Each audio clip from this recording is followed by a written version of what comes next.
This is going to be an industry keynote presentation on future-proof your debt collection and recovery.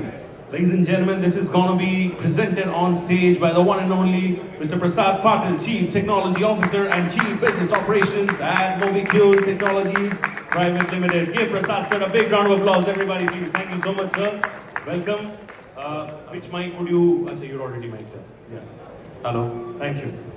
Thank you, Shubhajit. And what I'll do is first let's play the video.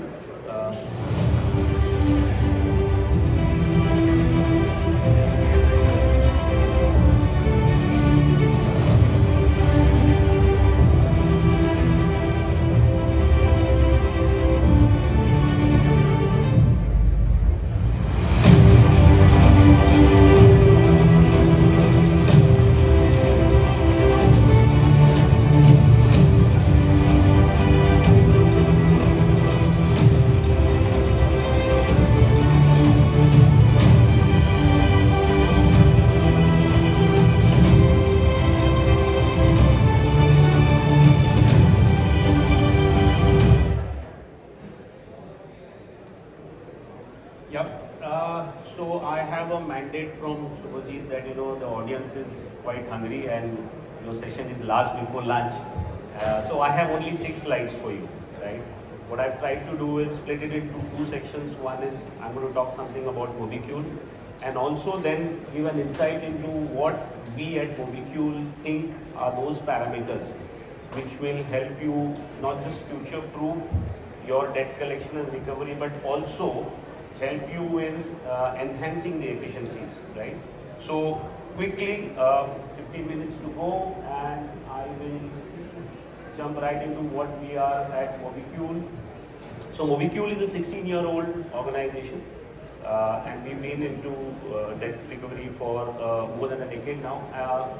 We are about 350 strong team with almost 200 plus product engineering team, with a very strong background on developing new age products.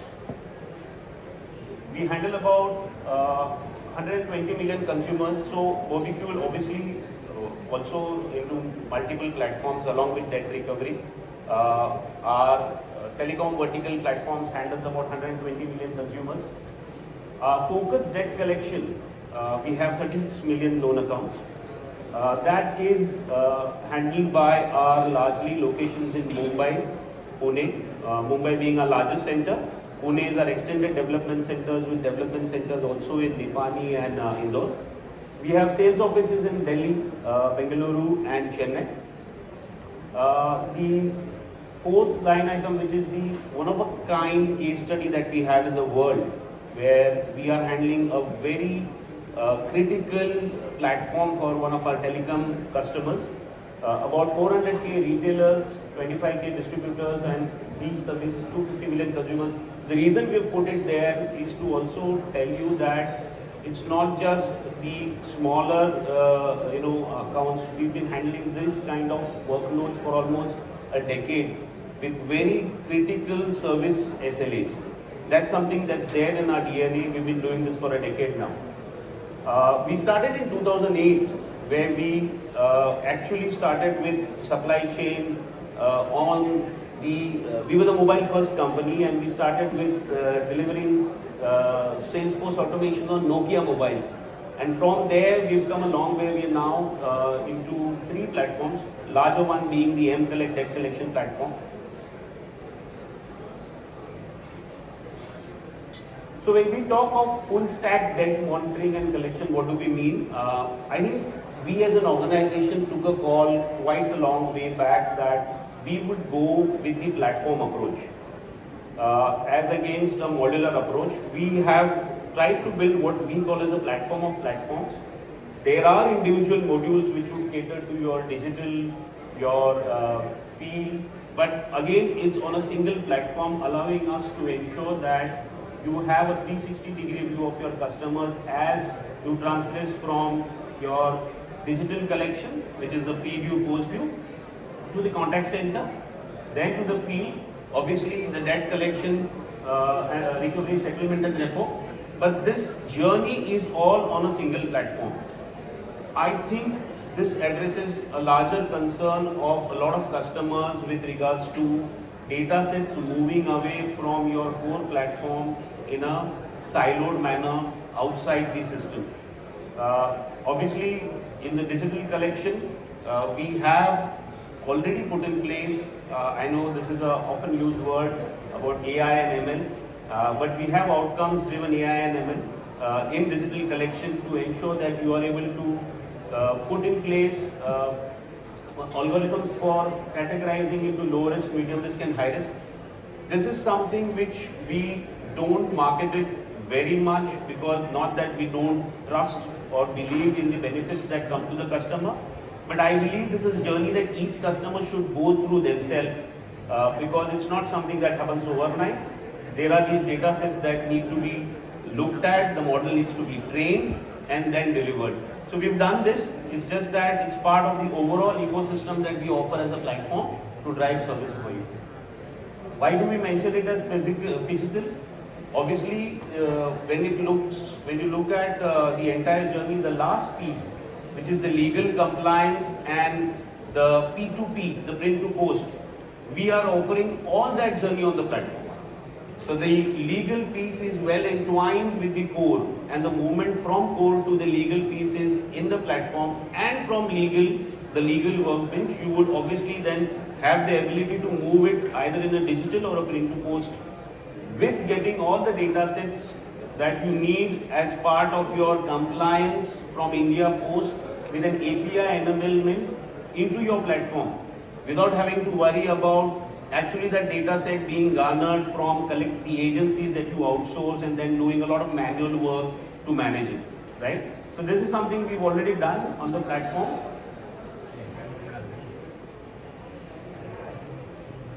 We have now gone ahead and also ensured that we are able to tag that with a lot of intelligence with regards to the AI NLP, right? What do we do with regards to now that what we have in place, and how do we now ensure that it goes to? What I've done is I've put it into 3 buckets, right? Either we can look at module wise or we look at buckets. So the 3 buckets that I've put is, one is productivity, portfolio risk and customer centricity. What can we do to ensure that we are able to future proof and also enhance your solutions? Most of what you will see in the next 3 slides is something which is already there, but there is also some moonshots that we have planned where we are already working on them. This is not something that I can deliver now, but there is something that's in the pipeline. So it's not about just everything that's there in the platform. So what do we do when we come to you with a particular solution? Okay. Are we going to sell you technology and some software? I think the base thing for someone to look at a software to meet their requirement, if it kind of satisfies their KRA KPIs. What are the KRA KPIs? I think that's put on the screen. I think every collection head would want to look at these KRA KPIs whenever they are looking at the efficiency of their system, right? Can I drive this from my data sets that are there in the system? Is it possible for me to drive this if I have multiple siloed solutions that are there in my ecosystem? A little bit difficult if you are doing it with multiple systems, because you spend a lot of time integrating them, doing a lot of manual collation of data and disseminating it, because you want to then show those KRA KPIs to your senior management, right? If you look at the promise to pay, the average handling time, resolution rate, for example, average handling time, typical industry time is about 4 to 7 minutes. But then you'll have to pull that data sets out from a lot of complex collection data sets as well as something from the contact center. How would you manage them? What we've tried to do is all these KRA KPIs that you see on the screen, we've been able to give that to you because we handle the full entire platform assets. This is something which every one of you would have to definitely take a look at. The legal process turnaround time, I'm just going, because for paucity of time, not going to each one. Because this is the most outsourced piece that every customer has, the turnaround time is something which is not able to be gauged at your level. The platform at my end is able to do that because we are able to also onboard your legal lawyers onto my platforms of carrying out their activities. right? If you look at the right party contact rate, is your connect going to the right customer? That's something again has to be handled in a very seamless way. So I can go one point by another, but essentially the benefit of this will only come to you if you are able to seamlessly take your data sets and drive, a dashboard or a presentation layer which is going to give these insights to you effectively. That's not going to happen if you are not going to have a single system within.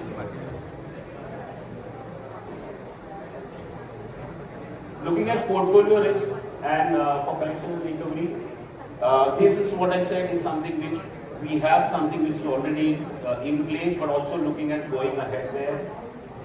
A lot of people will come and tell you, okay, AI and ML, this is what we can do.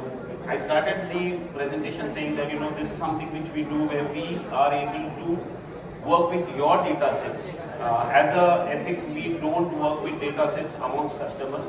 We work with your data sets, build and train the model for 3 to 6 months and deliver outcomes. And these outcomes, what are those outcomes that you would want to drive? Again, I'm saying it has to be something that you would want to take back to your management, you would want to drive in the industry for your organization. For example, collection strategy optimization. How do you ensure that high-risk defaulters receive early warnings, field visit, while a low-risk customer gets software reminders? Right now, what you're doing is essentially looking at the system and drawing out reports and doing it a lot of manually. Can an AI-driven insight help you with that? Right?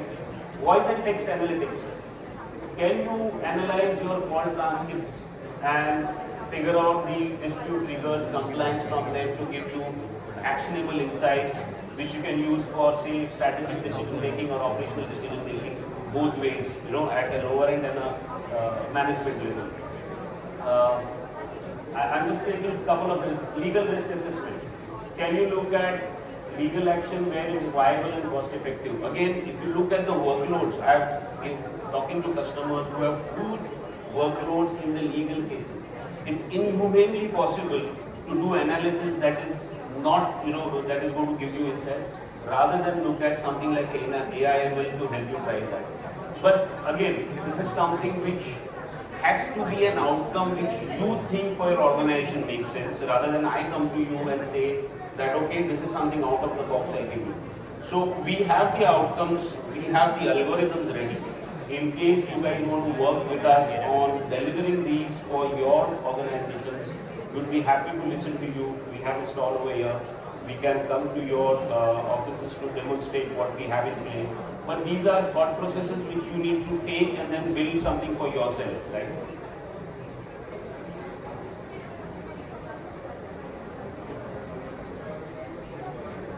Your customer centricity again, can we do a segmentation to understand the borrower's financial situation, intent and risk? Can we use the omni-channel convenience to reaching out to the customer on his preferred platform? Again, these are some things that we have been doing, but can it be enabled by AI? The early interventions and last minute pressure. So this is something which is our USP. I think this is a product which we don't talk about. I'll show it in the next slide. Over and above the collections, we have a product called Niti, which is into KRA performance monitoring and the nudges.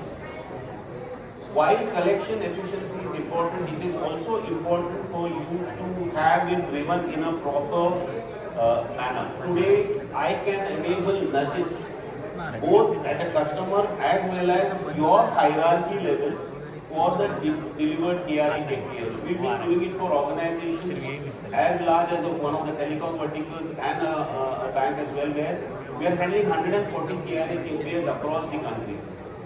This can also be through your entire hierarchy for collections, where you have proactive nudges going to, meeting the targets. We also have put in gamification over there. So in case of you want to use gamification for enhancing efficiency of your field staff, I think that's something that can also be done. That's what I mentioned when I say the proactive nudges that go for your performance management. So what we're talking about essentially is how do we move from a traditional approach to a customer-centric approach. From an aggressive field visit to a structured data-backed field visit. The generic call scripts to persona-based contextual communications.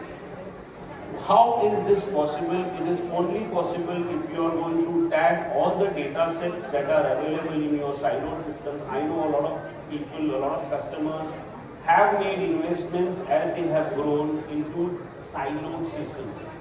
Your challenge today is to get a single view of what your data sets are going to give you in terms of institutional and strategic insights. But that something is not possible today because of the siloed nature. We have the ability to deliver that to you. All the 3 slides that I mentioned with regards to the KRA KPIs that you want to drive for your business is possible if you are able to get those data sets in place, which we can do for you. I have just told you what can be delivered. The how piece, I am parking it for you guys to come to my stall and understand. We'll be happy also to look at coming to you and meeting you and demonstrating what we've done. I think that's something which will help you understand more. Next slide, which is my last slide, is just a quick snapshot of the product portfolio that I talked about. Obviously, our flagship product is mCollect, which is into debt monitoring, recovery and collection. Netra, which is our AI-based document capture and digital KYC, we are offering these solutions to banks. It has some unique IP-based offerings there where we are able to do a document capture in a non-network area and various other aspects with regards to the connect to a database for ratification of various parameters, and there's something a lot to talk about. It's a presentation in itself. The NITI piece, which is the KRA performance governance and gamification, I think this is something interesting that we are bringing to the table over and above the general offerings that are offered to in a collections portfolio. This is what I was talking about when it came to the nudges and how would manage the performance across your hierarchy. You can do this throughout the national geography, the state level, the area level, and manage it looking into a common dashboard for senior management. Right?